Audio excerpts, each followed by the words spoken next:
Okay, hi everyone. One second. I want to wear this. Yeah, I was right now looking. I made some. So let's begin again. Hi everyone. I'm Deepa, and I do AI workflows around topics that we can apply in our day-to-day lives. So, in previously, I've done about travel, how to use AI for travel, how to use AI for like creating campaigns, because we do get passionate about things. Like I'm very passionate about eating good food, and I'm passionate about vegetarianism. I'm passionate about fast fashion and things like that. And so, if we want to now like put spotlight on things that we are passionate about, then how can we use AI to create on the go assets and awareness and things like that? So I've been doing lots of really interesting AI workflows, not like just to help us like use AI for like for us to be more effective and also to understand ourselves. So today's topic is AI and religion. And just a disclaimer, I love all religions. I love all religions, and I'm not a very religious person myself. So I'm born Hindu, and I went to a Catholic school from right from kindergarten to grade 12. So in fact, for the longest period of time, I knew more about Christianity than I knew about Hinduism, because Hinduism was never taught to us. It was never like on our face. It was always through. It's a way of life. It's a way of living, and it was all that I know about Hinduism, and a lot of it, my understanding is wrong, which I have recently corrected it by reading Gita. I've been reading Gita. So my understanding about my religion itself has been wrong, but whatever I've learned is through observation, just seeing. I grew up in a joint family, so I had my grandparents live with us, but I did also go to a boarding school, so I didn't get so much time with them. But whenever I did get time, like during summer vacation, winter break, and stuff like that, I always had them around. They also came to visit me while I was at the boarding school. So I've had really good exposure to like my grandparents, and I have learned a lot from them. They come from the land of Krishna, so Vrindavan, Agra, Mathura, like these three cities are like literally Krishna land. And my granddad comes from there. He's done his PhD in Hindi, so he's been a professor at a university of Agra. So like he has himself written many books and dug into history, so he's very knowledgeable. My grandmom also like spoke the local Krishna dialect. So what I'm trying to say is that nobody ever taught me anything, but everything that I've learned today about Hinduism is just through basically observation and the lessons that my grandparents imparted. Not really lessons, but like thoughts to think about. You've done this wrong. We're not going to yell at you. We're not going to scold you. But here is something you should know, and this is for next time. Like so. Basically, they never actively forced anything on us. So it was a very free flowing thing. But then as you grow up in the in Indian society, you learn about so many rules, you learn about dharma, and all my understanding about dharma has been wrong.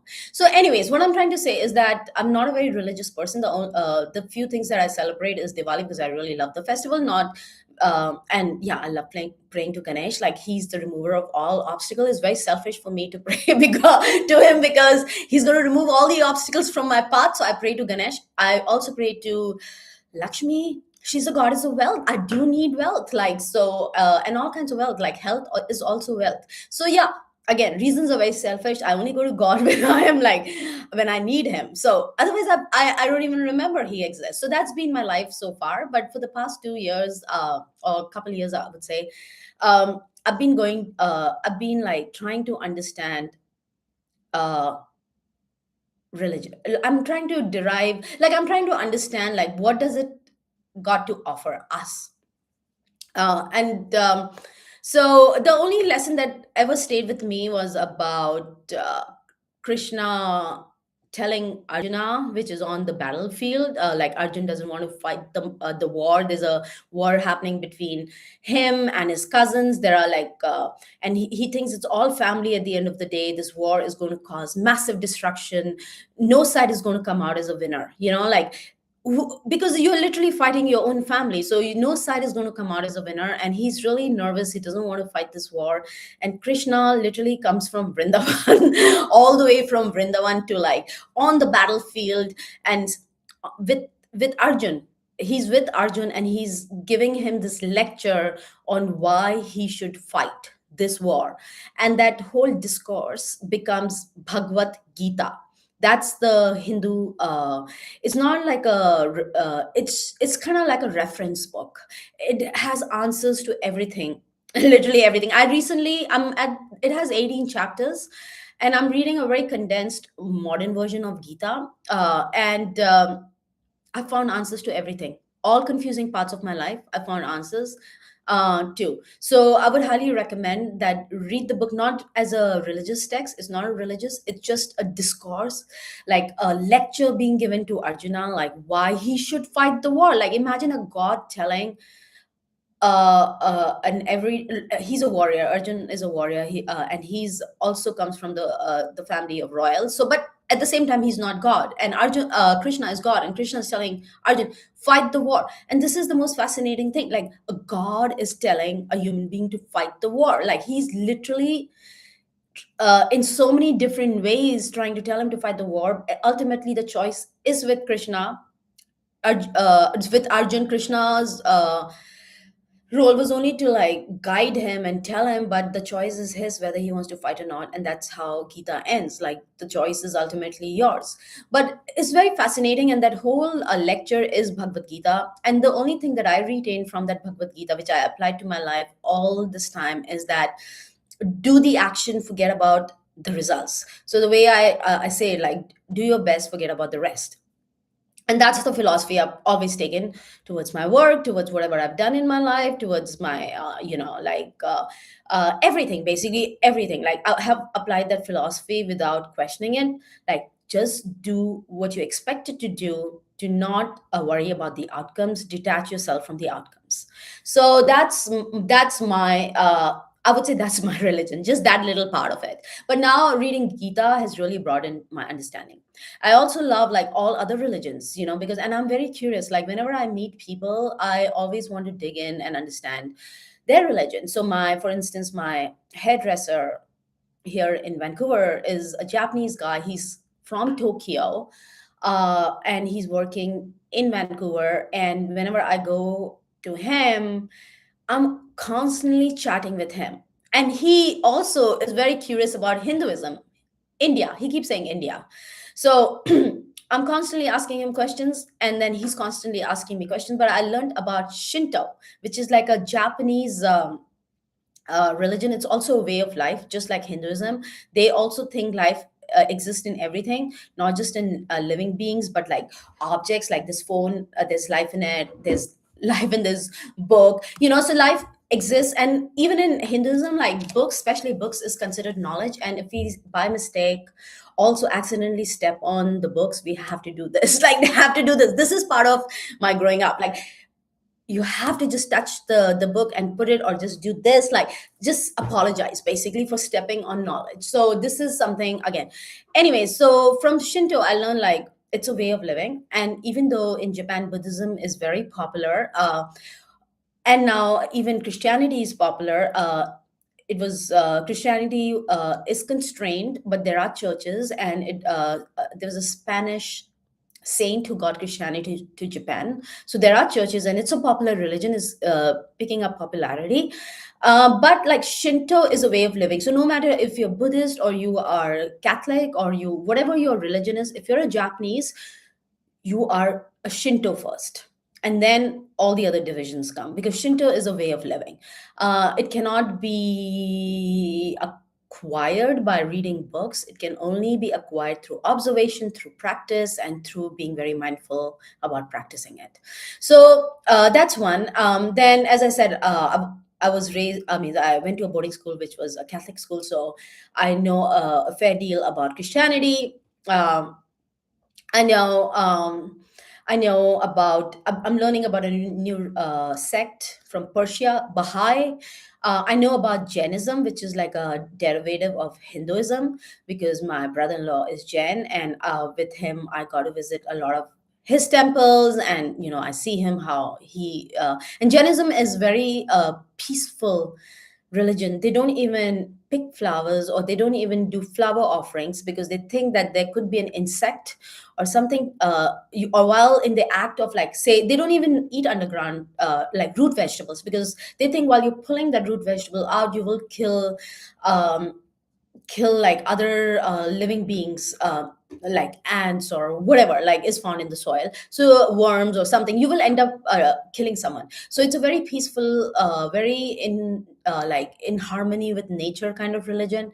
And so Jains don't eat like a lot of root vegetables. They don't make flower offerings for these reasons.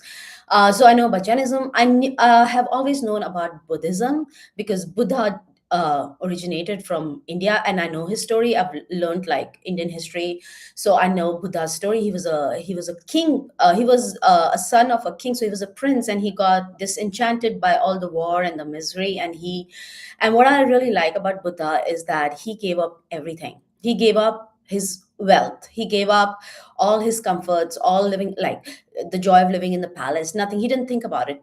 He just gave up, and he wanted to understand people and what is the reason behind the misery and why are people sad. And so he started mingling with people on the ground. He became a commoner. He would go and be with them and then try to understand them. And then he realized that even through that, like people like they're still like, what can he do? Like he wanted to act, and so he basically went and attained nirvana. He meditated, and then from that came some of the philosophies. But so this was my understanding of Buddha. I understood him from the point of that he was son of a king, and so that was part of my history lesson. I didn't really know how popular Buddhism is outside India up till then, but then I knew about Buddhism, but not so much about Buddhism.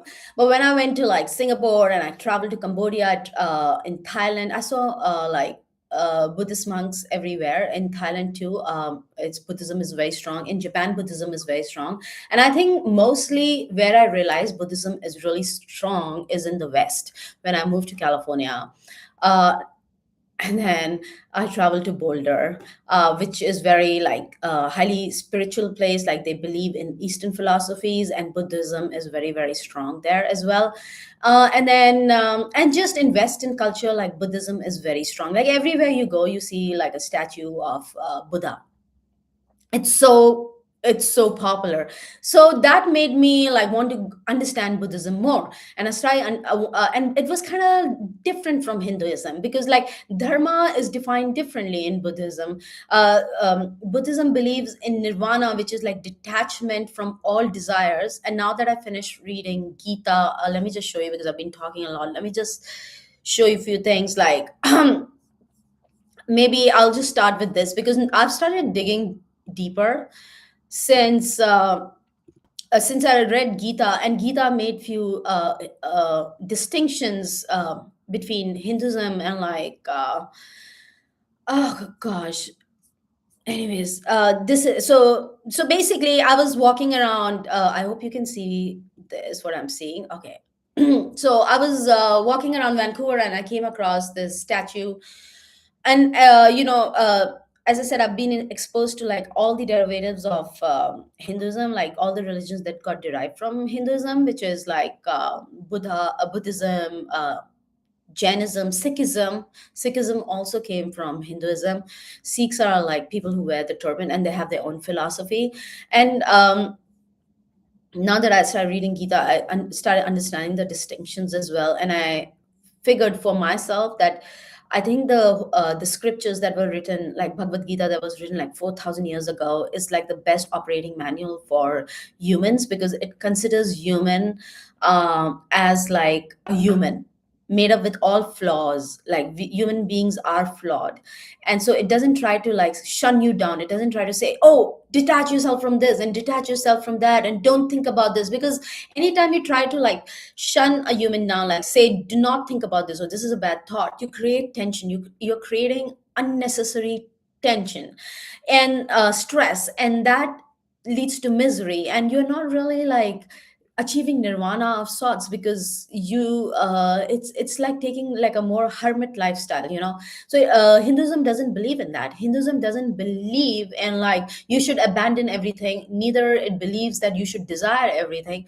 What it believes is that flow, just go with reality, whatever reality has to offer, go with it. And karma is the ultimate check, ultimate self-regulation tool that exists for humanity, because karmic debt is something that you can never get rid of. And so like it's something that you acquire from your past life, which you have no control of, but karma can also be earned through good deeds.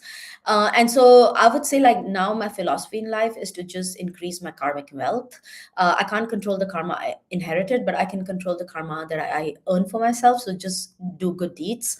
And if you don't, and if you accumulate bad karma, like through your bad actions, you get bad karma, then either you will suffer in this life, this life or next life, or somebody in your family will suffer. Basically somebody will bear the fruits of your bad karma. So try to the only wealth you should maximize for is karmic wealth. But anyways, let's get back to this. So I studied Buddhism very, so I want to know whether it's a Jain Mahavirji statue of Buddhist, because I always got confused as a kid.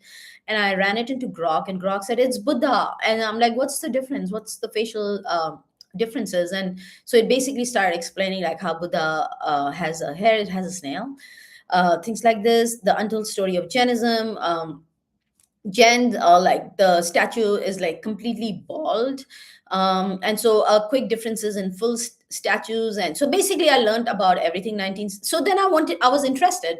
How did Buddha become so popular in the West? What's the reason? Like, because I was shocked, like as an Indian, who, have I've learned about Buddhism, as I said, in the context of like our history lesson, but not in terms of spirituality. And when I got out of India and I traveled across the world, I saw like how Buddhism is so popular. And I was curious. I'm like, what is it? And I did like their philosophy about detachment and stuff, and started understanding it. But then when I read Gita and I realized Gita is the ultimate source of living and has answers to everything, I was like, why is Buddhism so famous then? Because there are preaching few things that are really wrong. And so I inquired, and it said that it gave me a whole history. I can share this thread. It's really interesting, like 19th century Zen boom and counterculture explosion. People in the West were looking for a quick fix, and Buddhism was designed for export. It was purposely designed for export. Take these. It was like a book, like these 10 principles or 4 principles, and like you take this. It's like highly simple, stripped down version, very stripped down, that you forget the meaning behind few things. And then also the whole Tibetan movement, like Dalai Lama. India gave Dalai Lama and Tibetan people shelter. And I've grown up with Tibetan people around me. I've visited so many Tibetan markets. I love them, absolutely love them. But because of this whole, like in the West, there was a whole Save Tibet movement also that got started, and so that popularized Buddhism. And then these statues, like this is all marketing. Like some guy is building this, some guy is making some sculptures and wooden sculptures and stone sculptures, and you're literally buying, and he's selling. It's literally like what to say, like monetizing religion, in a way. So then I did ask, why didn't the original source, that is more first principles approach to understanding humans, I'm talking about Vedas, not spread as widely? And it talked about the fact that Vedas are very hard to understand. It's very hard to imbibe. Only people who are surrounded in that culture, it's a way of life, can get it. And that's one of the reasons why it didn't. And also the European Orientalism, people who came to study Hinduism, literally interpreted it from their lens, and they did a bad job of like promoting Hinduism. They focused too much on caste and stuff.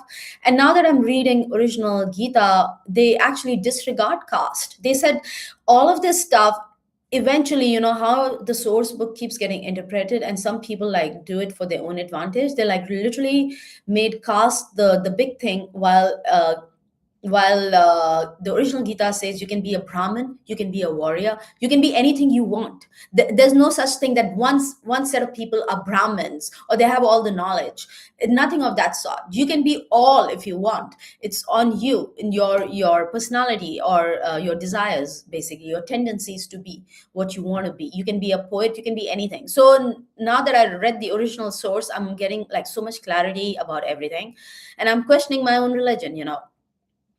So basically, anyways, it keeps going, and then Buddhist approach non-attachment. So I did quite a bit of inquiry. It has ended up confusing people by stripping. I did ask Grok. It has ended up confusing people by stripping key parts. Buddhism promotes detachment while Vedas promote learning to live in society. So because it understands that we have to go through the messiness of living with as in society. You can't like detach and become a hermit and say okay, and that itself doesn't lead to like any like for instance, look at Buddha. Like he promoted detachment, but his followers, his disciples, preserved his bones and his nails and everything, and so they still have got themselves attached to him. There's still attachment. So where is detachment here? So that is not really detachment. So what I'm trying to say is that either extremes doesn't help, and so you have to find like a balance. And what Vedas is all about, balance. So Buddhist approach, non-attachment. So basically, what they said is what the West got is Buddhism light. Actually, if you read the real Buddhism, it also talks about a lot of concepts that are mentioned in Hinduism. So the real culprit is the Western light version when Buddhism was packaged for exports. Um, and the let go message, because that sells to stressed modern people. They downplayed the full ethical framework, rebirth context, and everything. So basically, that's the irony of the Buddhism that's everywhere, and it's totally confusing people. So that's one. Let's see what else I want to. Yeah. So because I got introduced to Buddhism in the West, I started understanding samsara. I started hearing all these words. There's a samsara clothing brand. I'm like, what is samsara? Because as a Hindu, I never heard of this. But anyways, I've learned samsara. So what I'm trying to say is that I'm a very curious person. I love all religion, and what I really like to uh, understand is the real meaning behind the things that they're saying, and then embrace that. I want to embrace the good stuff from everywhere. So um let me show you a few things. So share tab instead, and we can do like an analysis of this. So I recently went to watch a movie. Let me see if you can see me. Yeah. So I saw this movie. It's Dhurandhar. It's the most like explosive movie made lately. And this is part two. And this is a ceremony, a fire ceremony that I've grown up seeing my parents conduct. A couple conducts it. Basically, whoever's the couple or the head of the family, and it's like the man and the wife conducts the ceremony. So I was watching this movie, Durandar, and there was this scene. They're doing the fire ceremony. They're doing the havan, but he is an Indian uh, official, like an who's responsible for this spy that they planted in Pakistan. And suddenly he gets a call from this guy in Pakistan to give him some information. And he's in the middle of his ceremony, and he literally tells the pandit, the priest who's conducting the ceremony, please forgive me, I have to leave. And this is literally I thought is the crux of Hinduism. And we can use Grok right now to like understand this, because your responsibilities, your actions come first, even before God. Like I know he's sitting down for this ceremony, but like that's I'm going to share this tab instead. I'm going to analyze this image, so I hope you can see it. Let me close a few things. Okay, tell me what key lesson we can derive about Hinduism, Hinduism, or just Hinduism from this picture. Because this is literally me taking a screenshot of the film, because I really liked it. So it's done a fast analysis. I didn't pick the model, but let's see. So key lesson about Hinduism from this picture. One of the most fundamental and recurring lessons illustrated here is the tension between ritual duty, karma, and personal circumstances or dharma. In Hinduism, rituals like Havan, Puja are highly valued as ways to connect with the divine, seek blessings. However, the scene captures a very human moment. Even in the middle of a sacred ceremony, the woman feels compelled to apologize to the priest. No, what rubbish. Okay, respect for the ritual and priest. Okay, dharma and okay, see, I need to use a better model. Okay, and ask a better question. Sometimes, oh, this is let's put expert, let's put agents. This is like Grok's agentic thinking. It will like take that picture and give each agent like a micro part of that picture to analyze and then come up with a comprehensive answer. So this is like live showing you like how sometimes selecting models are so important and prompting better. So look at this image again where the person is sitting. Now I'm giving context more in a oven. This is from the movie Durandar. Let's give the full context. This is from the movie Durandar 2.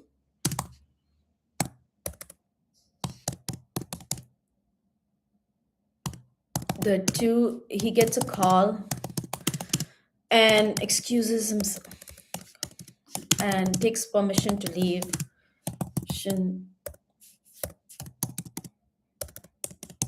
To attend the call. I'll just call. What part of Hinduism does this explain? I don't know, maybe my framing is wrong. um or what lesson can we derive from this? Let's just put that also.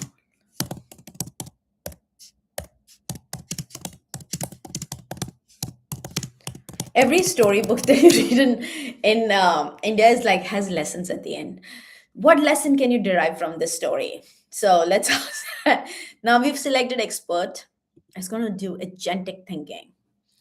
This is all live. So as I said, my processes are like I'm learning live with you. Like I realized I didn't think through, like it was set on auto. Most models are set on orders. Like even if when you go to Gemini, it'll be fast.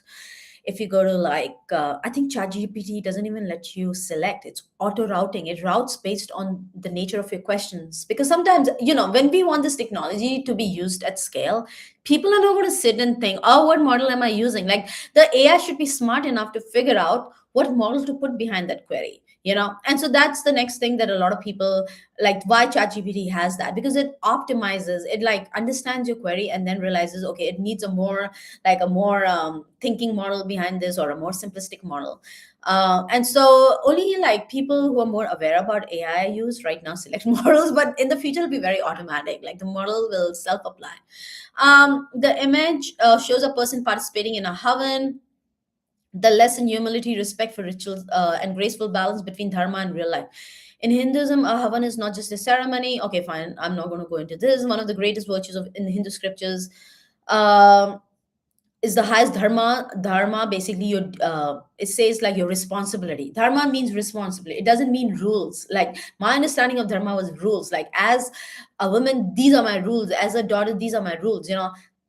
There is nothing like rules. It's only about responsibility and becoming a better person, like a better version of you. So always strive for that. That's dharma. So Hindu tradition has clear guidelines for how to behave during this thing. Okay, whatever.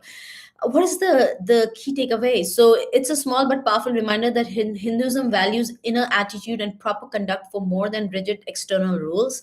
The character doesn't respect the havan, he honors it while handling real life. The balance is one of the most beautiful and practical lessons Hinduism offers us today. So basically he apologized to the priest. The scene teaches that true Hindu dharma is not mechanical completion of rituals, but performing them with humility, respect, and awareness of the sacred. Even a phone call doesn't give you the right to be rude to the pandit or the fire. So excuse yourself properly and then attend to your dharma, your responsibility. What is your responsibility? And that rituals can take a back seat when it's time to take action and and perform your responsibility. So that's what it is. Okay, now let's go into like, I want to show you something very quick. So we've analyzed this picture. um I want to show you this because, and after that, we're going to talk about few other things, and then we'll move on to doing other things. Anyway, so this is like, as I said, like all my life. Oh, this is basically how to propagate religion, any religion. Even if you're finding a religion, like anybody can come up with religion. By the way, like I can say my religion is AI, and I'm going to be and I actually sometimes call my live streams like on the weekends AI church. Come for the AI church because I'm literally telling you how to use AI to better yourself and to better humanity, for human flourishing. So I call it the AI church. So anybody can start a religion, and once you start a religion, how do you spread that religion using AI as a tool? Like you can create songs, you can create visuals, you can create stories, you can create like you can make up characters, like whole mythology, you can have a lore around your religion. Like it is, AI is the ultimate tool to like spread new kinds of religion and old religion and the right things derived from religion. Like it's amazing. So this is like an example of that. So I said, if Krishna, my question was to Grok, and I customized it for different demographics. So this also talks about personalization, because you can't have one message for a child, like, and for like rebellious youth who don't want to listen or do anything about religion and spirituality, because they are like, oh, it's a time to be cool. They don't want to associate with this.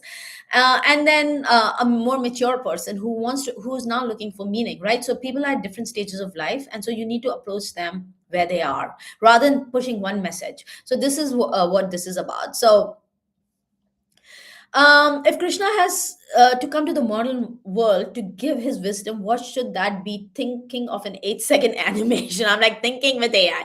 So fake, find peace in action. It gave me like breakdown of the animation, core wisdom, do your duty without attachment to results, master your mind, universal connection. And I actually took some of these prompts and I went and created it in Midjourney. I can show you that as well. And using Grok, and I animated them and I shared them on Twitter with a message. So here are 3 more examples of 8-second animations conveying Krishna's wisdom tailored for the modern world. Overcoming fear and indecision is a world of endless choices. Choose your path with courage. So basically, I did the like rise above anger. So like I did all of this for the modern day people. Like how do we transfer an old message in a new way? Serve with love. Anyways, I said, okay, give me the prompt, paragraph style, keep the scene simple since AI will be generating the video. So now I'm giving full context. I'm not going to use my own like traditional tools to create this. I'll be using AI. So give me prompts, and I use these, like it created like lots of, and I said 8-second animation. So it created tons of prompts for me to like go, it's okay. Grok has this weird habit of like the moment you say image, it starts creating image, even though you are saying give me the prompt for me to create an image using something else, else just start creating images. So this is one of those things that happen. Anyways, what do you think of this line Krishna says in the context of scene AI is better to? Anyways, oh gosh, give me the camera angles and Hollywood style edge for this prompt. So look at my like full discussion on like modern ancient scriptures, like Hollywood style. Okay, give me a paragraph. Anyways, like I keep having this discussion, and then I also customize this for like the youth and for the kids. Now let me show you some of my Midjourney creations. This tab is, it's a lot of remixing. Like this is literally Tintin, like illustrate Captain Haddock and Tintin engaged in a deep conversation. Let me see if you can see. Oh, so this is like total. See, AI is the age of remixing, and I've done a live stream about it as well. How you should remix to create something totally new. Like, who would have thought they would be in like a battlefield, and one will act as a Krishna and the other will be giving advice? Like, who thought? But I wanted to remix that concept. Tintin art style with sharp lines, bold colors, and expressive features include so basically this is a whole prompt. I generated it with Grok. I didn't sit and write a word, but I dictated to Grok the vibe, what I wanted. Otherwise, Grok would have come up with a very generic prompt. I wanted to remix this concept. So let's go back. I've done like so many. Like this is again. Okay, this is, I really like them. They're really cute, and I shared it on this thing. Then this is like again like these are scenes. Lord Krishna urging Arjuna to rise, and battlefield behind them. Arjuna hesitating. Like I wanted to show like the hesitation, and there's a battlefield. I didn't like it so much. I wanted more like action. Like ooh yeah. this one. Lord Krishna urging Arjuna to rise battlefield. Okay, actually, you know what? Variation, which is really good. Like in microsecond, based on your prompt, it creates four variations, which is so good because then you can choose the best, or you can take the best and then put it into Grok and ask Grok to really refine the vibe. Like if you didn't like something about it, you didn't like the clouds, you didn't like something, you can take this image, put it back into Grok and say, this is what I, this is really close, but it's not that yet. Could you like help me refine my prompt? This is what I want, because first you need to have like a visual sense of what is it that you're trying to achieve. So this is good for like iteration. But I really like this. I like this. Oh my god, anything with movement and action. I love this. Like anything that shows speed, like, oh gosh, that's my vibe. Stillness is not my vibe, though, even though it communicates something, but stillness, like the message should be delivered while you're oh my god. This is absolutely crazy. It should, like, no time to wait. The message should be delivered by whatever is the act. So like this again has that like finger pointing, like go fight the war. So I love these, and I customized my messaging for rebellious skateboarding youth who don't want to listen to religion. But how do we say it in their lingo? Like, yo, like how do we say it in their lingo? So basically, Grok gave me everything. I just had to discuss my idea with Grok. So what I'm trying to say is that whatever is your religion, you need to meet people where they are. You can't have one message for all, and so you need to really customize it and make it like make it fun, make it engaging, figure out the vibe. So this is my mid journey creations. I've also created like a song on Hanuman, but now let's just go to like share the stab instead. And I'm going to like, I was recently invited to attend the Bahai not the Bahai. So Persian New Year. It happened just like on March 20th, spring equinox, like the first day. And and so Persians, there are many different types, there are many different sects, or like within Persia, like there are many different belief systems. One is Zoroastrians. They all fled to India, like they left Persia, they came to India. And there's a saying that I remember from my days in Bombay that I learned, is like they mixed in India, like how sugar mixes in tea.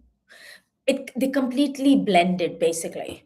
So I remember that part of theirs really well, because they built so much of India. Actually, they are I think Ratan Tata, like the industrialist, is Parsi. I need to confirm that fact, but I think as far as I know, he's Parsi. India, like Bombay, was the textile capital. At one point of time, like there were a lot of textile mills, and a lot of them were run by Parsis. Like the one of the famous textile, but they ventured into different businesses now, is called Bombay Dyeing. Dyeing means Dyeing, so it's like not dye, but Dye, because it's like textile. It was a textile hub. A lot of textile mills were there.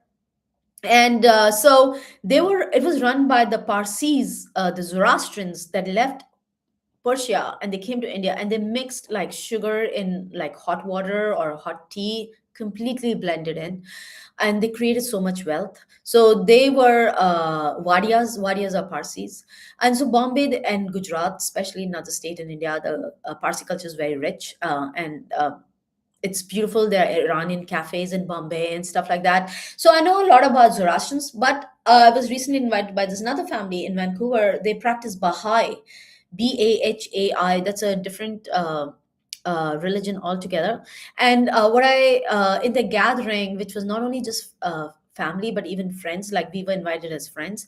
There were other people who attend the Bahai Meditation Center in Vancouver that were not Persians. Like there was one person from Taiwanese. He was there.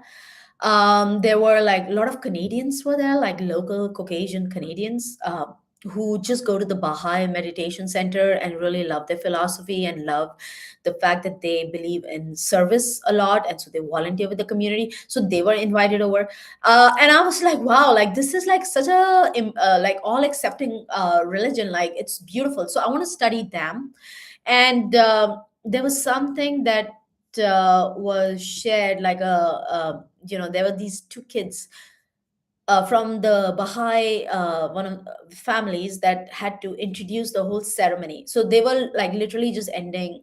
Let me just stop uh, sharing so I can talk a little bit. And we'll start a new chat. So basically, there were these two boys who were tasked to like introduce the whole like basically introduced the concept of like why are we here gathering today. And Baha'is were also ending like their 19-day fast. Like it was, that moment was like they were ending, they were fasting for 19 days, and it was the time for them to end the fast and then participate in the feast. There was a feast. So two little boys did the introduction, and I took that piece of paper, I took a picture of it, and we're going to put that into Grok and understand Baha'i, because it literally, they were trying to those kids were explaining to us what Baha'i is and what this 19-day fasting period meant. They didn't go into details, obviously. So I'm going to share my screen again, and I'm going to put that picture.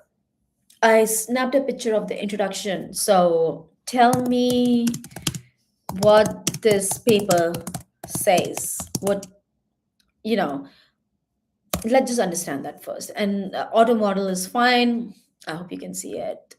Yeah, the auto model is fine because it's just reading, it's just transcribing from the paper, it's not doing any thinking work. So, welcome, friends. Today we gather to celebrate the special day called Navruz, the secular holiday.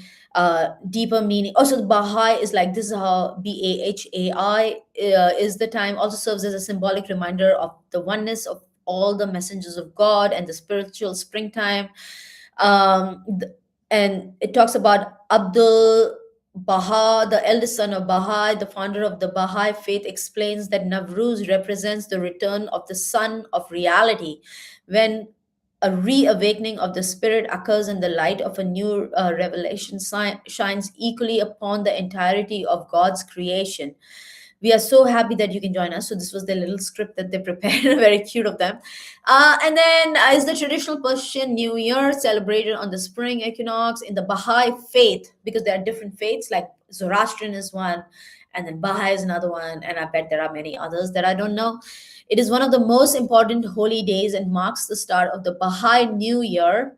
It comes right after the 19-day Baha'i fast, a period of daytime fasting and spiritual preparation. The script is meant to be read aloud. So I can now ask more questions, like based on this. So tell me more, like how did this become a faith in Persia? Let's understand history now.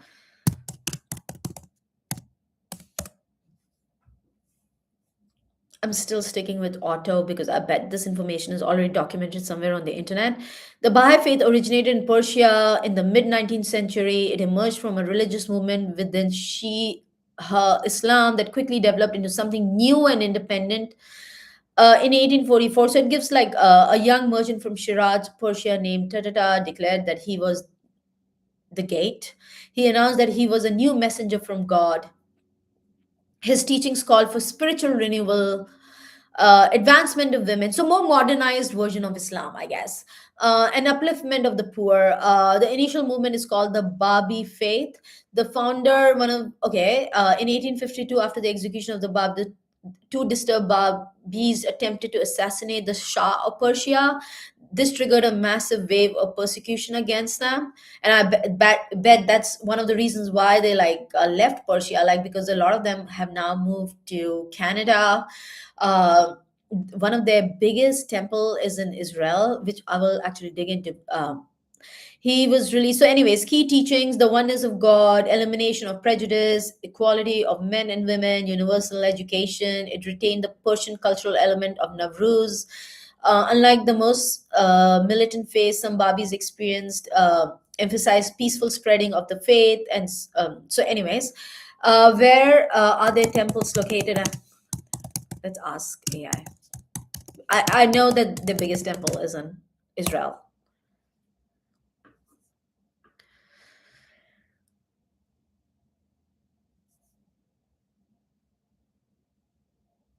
So they call places of worship. Okay, so there are temples in the United States, Uganda, Sydney.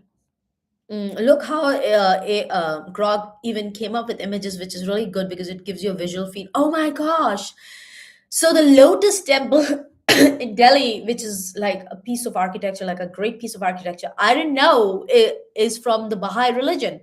And I've never visited. Last time I was in Delhi, I attempted going to Lotus Temple, but there were like so many people and so many, like, just looking at the parking lot, I was like, let's leave. I don't think we should do this today. We just entered the parking and it was over flooding. There was no place to park. I'm like, okay, this is it. I've done my Lotus Temple visit. So we left. We didn't really go inside, but the famous Temple, dedicated in 1986, shaped like a blooming lotus flower with 27 marble petals. It's beautiful. This temple, if anybody is going to Delhi, if you can bear the traffic and overwhelmingness of that place, go for it. Once you're inside, it's pretty spread out. It's just the beginning, just getting into the space, that's an issue. Once you're in, it's huge, it's massive, it's beautiful, you love it. So it's one of the most visited and iconic ones in the world, and I didn't even know that it belonged. I'm saying the best temple is in Israel. I didn't even know it. It's in my backyard, like once upon a time, my backyard. New Delhi. Okay. Santiago, local. How about the Israel one? Do they have one in Israel? Because I know the guy who invited us for the ceremony, whose house we were in, he went and served there as a priest, or not a priest, as a caretaker of the temple. No, so what? Like, where did he go then? Like, he literally has gone, like, the World Center building. Oh, maybe this is it. The World Center building, like the Universal House of Justice, serves administrative and spiritual functions, but they're not house of worship. Okay, so there is something sacred. In short, Israel hosts the most sacred shrines and global headquarters. So it's the administrative office. That's why he went there as a caretaker, but not a dedicated house of worship. Okay, do you have an image of that? Let's ask.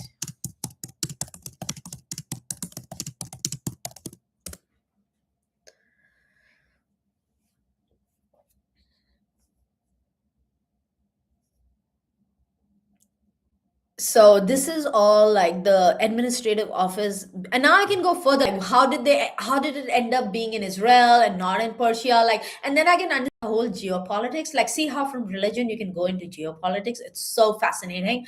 And I think use AI for like just this all this kind of learning that you can now do, which you couldn't do before, and just develop a better understanding of each other. Like, I think the whole idea is to have more like understanding for each other, and any doubts you have about any religion, like, oh, this one is like promoting casteism, or like, or this one is like, I would could have said like Baha'i, oh my gosh, it's like, oh, it might have like the strong Islam fundamentals, but like if you put into this and you learn about it, you realize that it's a very modern take on Islam.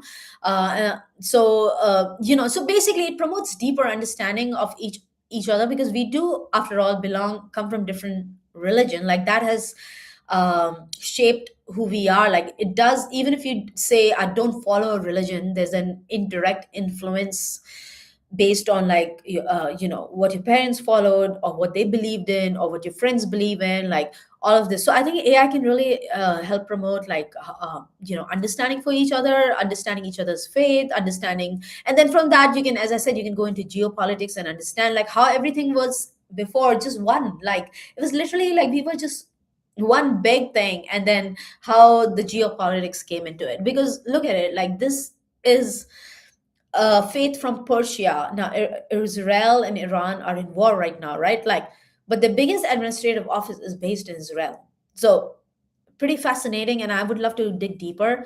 But I want to now ask, how many Baha'is are in Vancouver, or say Canada? Canada, and where? are they mostly located? Because I know like all the people who fled Hong Kong and came to Canada are located in Richmond. I recently learned a little story about why Richmond, because they thought Richmond means rich man, and who would not want to be a rich man? So they all went and settled in Richmond, Vancouver. It's a suburb, but they're also everywhere else in Canada. And where are they mostly situated?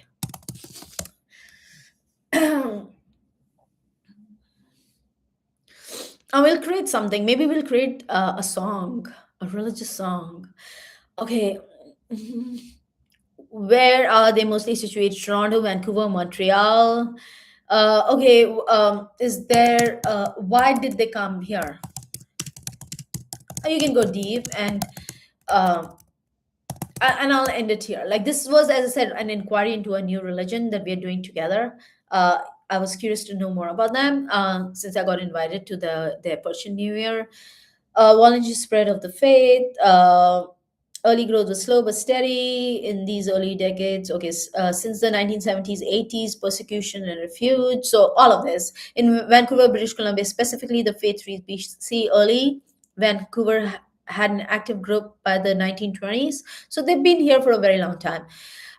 So this is one. What else can we learn? So Shinto, I've talked about Shinto. I've talked about. I mean, we don't need to talk about Christianity. It's very, uh, uh, like I would say, like because we end up now. I actually call Christmas a universal holiday, whether even in places where there is no Christianity, like everybody celebrates. This is a fun festival, like so, and then you end up learning a little bit about it, but you don't really go deep into learning about it because the version of Christmas that we know is mostly marketed by Coca-Cola. So it's like if you understand deep, and because I went to a Catholic school, I actually did all the three kings, and I acted on the stage too, because that was the marking of like that's how our winter break started. Like you did stage performances, and like Jesus is born, and like three kings come and they come with gifts. So I know all of that. Like I know the more traditional part behind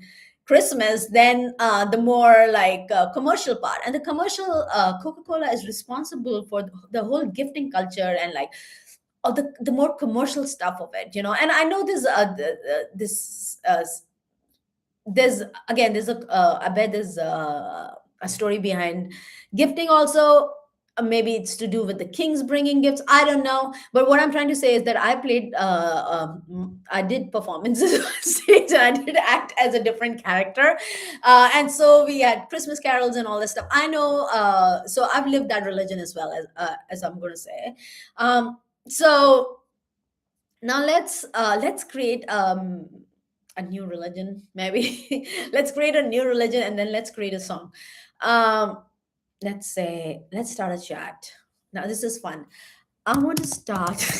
I want to put experts. I want to start a new religion around generative AI, as I strongly believe.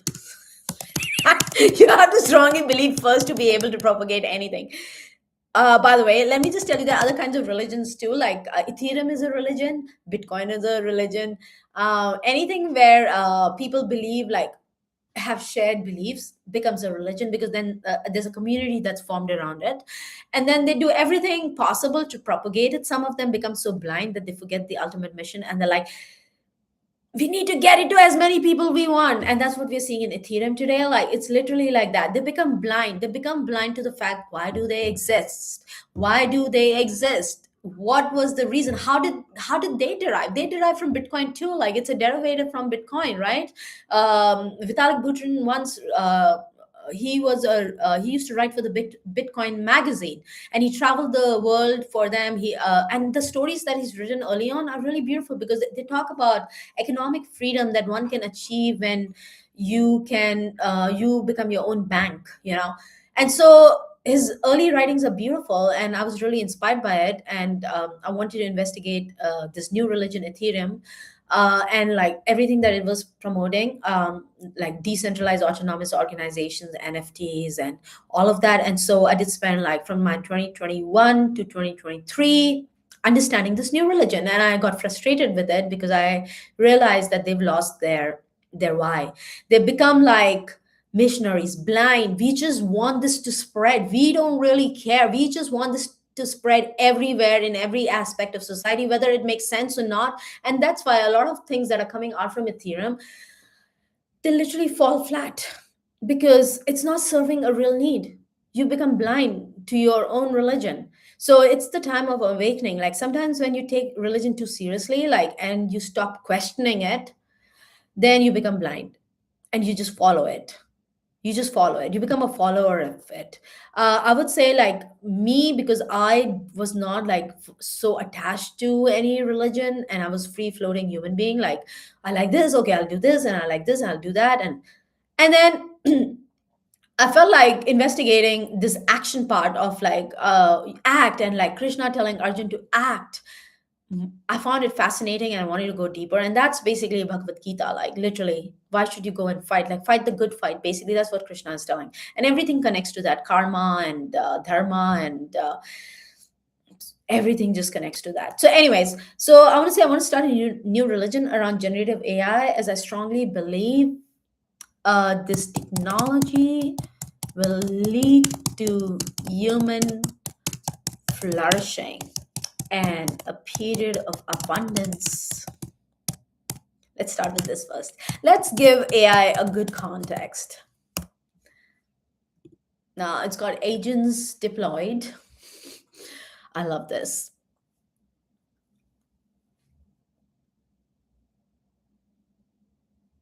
See, it's let's see how many agents are deployed to this. Starting a religion, searching the web. Okay, it's referencing a lot of books.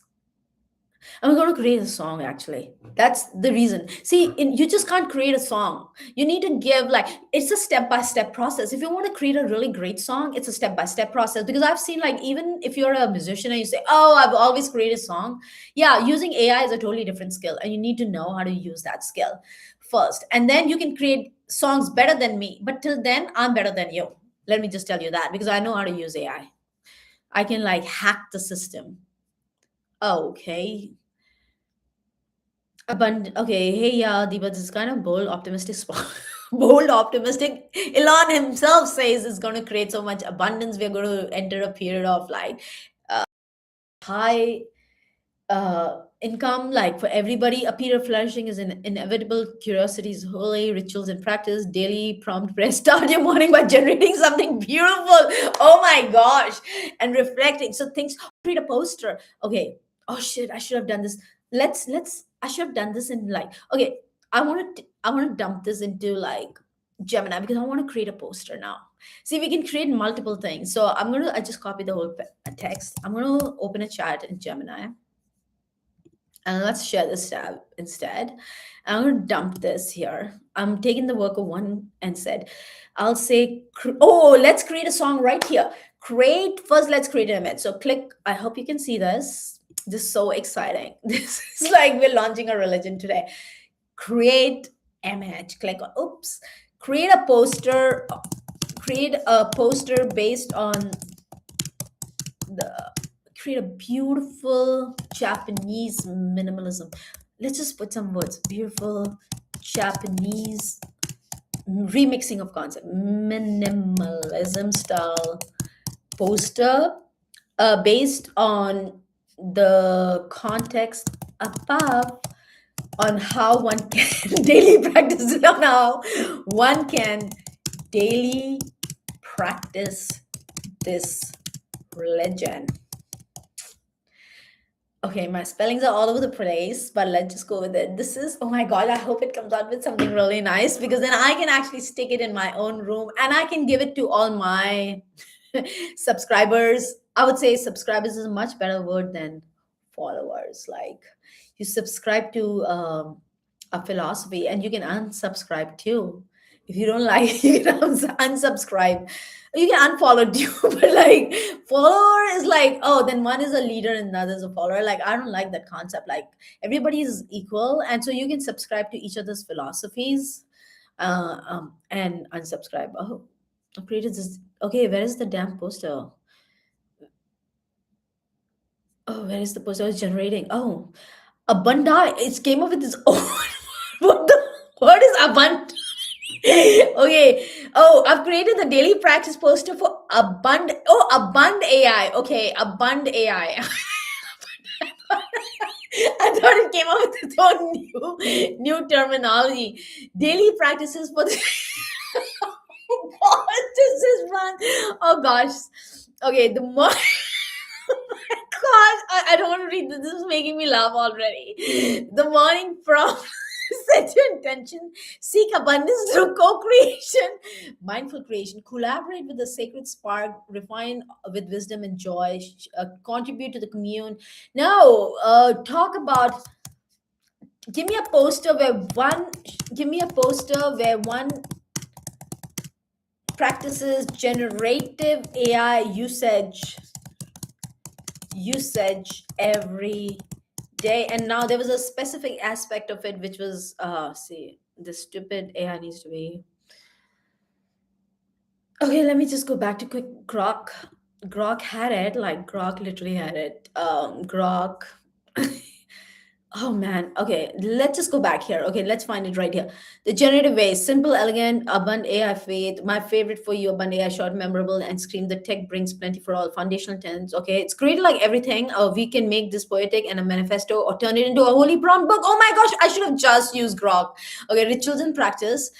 Daily, yeah, daily rituals and practice. This is what I wanted to like convert into. Give me a poster where one practices daily rituals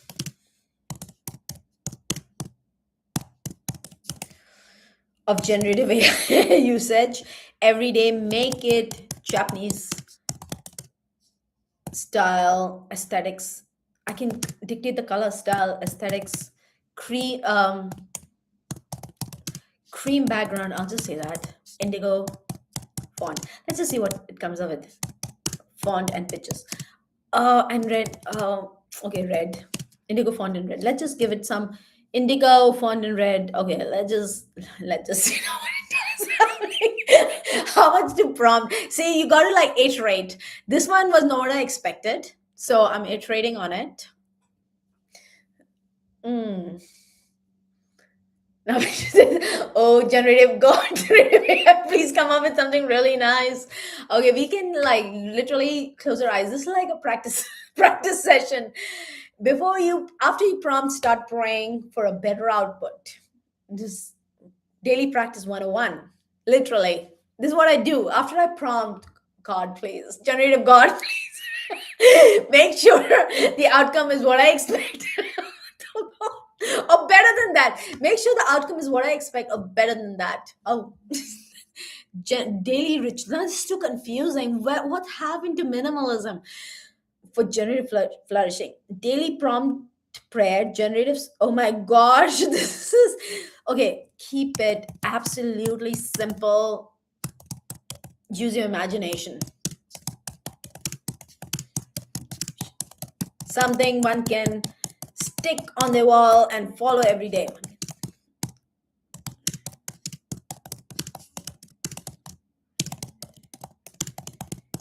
Day, be imaginative. You stupid AI. This is a good religion because it's both ways. You can yell at your AI too, like it's a very mutual. Okay. I'm sorry this is taking time, but this is important. Okay, we've gone beyond like an hour. I'm going to chop it up so it's easy to digest. So there'll be like multiple parts of this whole session. But like, okay, maybe after this, a quick song, and then we're done. We're done. We're going to create a quick song in Suno. I'm not going to stress over this poster anymore. Like, it's okay. Oh, okay. It has something. Oh my God, I kind of like this. 3 moments, release, let go of tension. What? Stand, feel for the ground. Okay, I think at this point of time, Gemini is totally losing it. It's losing context. I would love to go back to Grok. Where is Grok? Because Grok is where like the original. Oh, share this. Oh, let's create a symbol. See, it already gave me prompts. I should have just stuck to one model. This is my bad. practice of taking one model's response and putting it somewhere else because I think that model can do better job. I should just believe in my first model. Um, create. It prompted me. Do you want me to create all this? Create a logo. Let's just do this because I know Grok loves creating images. I know Grok's weaknesses. It loves creating images, so it's creating a logo. After that, we're gonna like we're gonna end soon. I promise. This is like designing a minimalist. It knew the vibe all along. Like I should have just stuck with Grok generating. Ooh, Abund AI. Can you also give me lyrics, one verse that can be chanted like Hare Ram, Hare Krishna style? Krishna, ISKCON style. I love the chantings. It is like ISKCON. What's the spelling? Is CK or ISKCON style. Okay, and this is what we're going to generate. Like the song, if you can get a really good chanting song, it'll be cool. It'll get the whole world to adopt AI without like without we having to do any more workshops. The whole world will be chanting AI. Okay, but the thing is to come up with a good chant. Chants, it's like this: Abund AI, Abund AI. How to chant in practice? Okay, give me music style reference. Make it like high energy as ISKCON or the movie song Hare Ram Hare Dam Maro Dam or the movie song. This is another of my favorite Krishna song. It's a movie song Dam Maro Dam. It's about Hare Ram Hare Krishna Hare Krishna Hare Krishna Hare Ram. Actually, forget ISKCON. Let's go with this. Okay, give me the music style reference. Make based on the movie song Dam Marudam Hare Krishna Hare Ram. Let's see. Song is Dam Marudam from the movie Hare Krishna. No, it wasn't from that movie.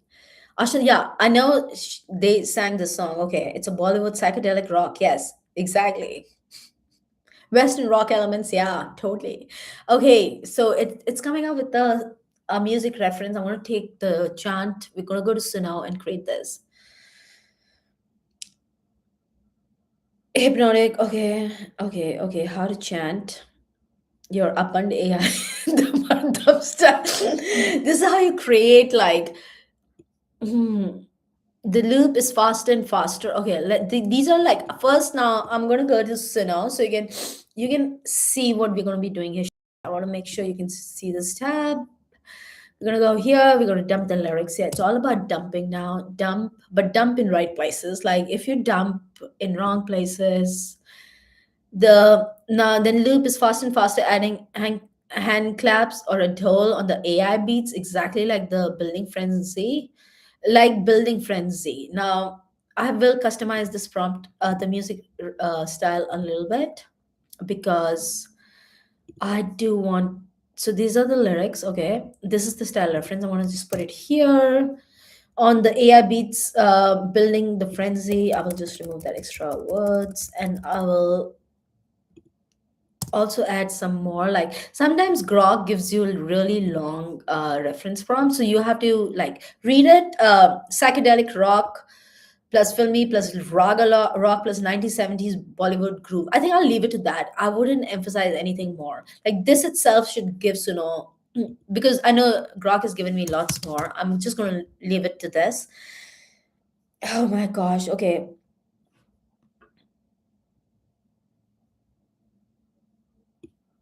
I'm going to release, remove any references and let's just create something. Oh, do I like the lyrics? Abund AI, abundance, Abund AI, abund AI, generative, generative, generative, abund AI, abund AI, flourish all abundance, flourish all abundance call. Okay, yeah, why not? Abund AI is the name of the religion, I guess. Abundance AI. Mm. So we're creating a song. We can just chant this and spread the gospel of AI. We don't need to do any more workshops or anything, and then show them the how to use AI. But first, we need to get them to chant it. Chanting is the first step to believing.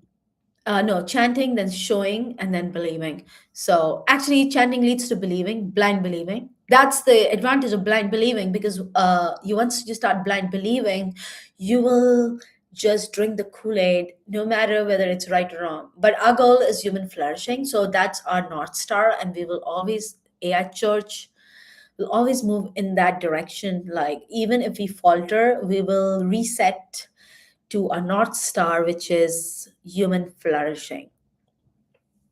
Okay, it's created like how many? Oh, you know what? So this, okay, this is the latest drop from Suno, which is V5.5 preview. So and it'll be better than the ones that I can download, which is 4.5. Now, as you see, I'm using the free credits.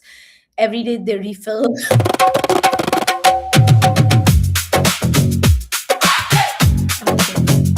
Okay. What? Ooh, this is amazing. This makes you dance. This is ouch! Oh my god! Oh damn it! This is amazing. Okay, this is the next one. It's this one. All of this is so good. No, no, no. I think I like the first one better.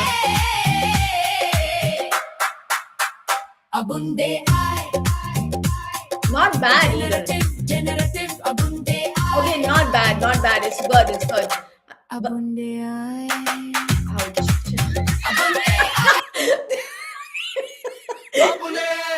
Okay, this is their old model, 4.5.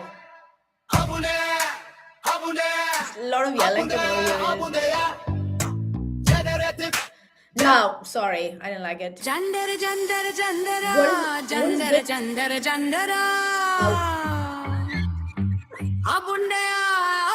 No, I don't like it. I'm sorry. I might just upgrade to download that song. See, I might just upgrade to download my song for my new religion. I love this one. This is really good. This will get everybody getting everybody.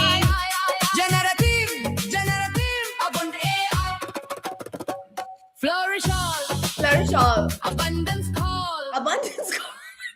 Okay, guys. Let me end the live stream right now.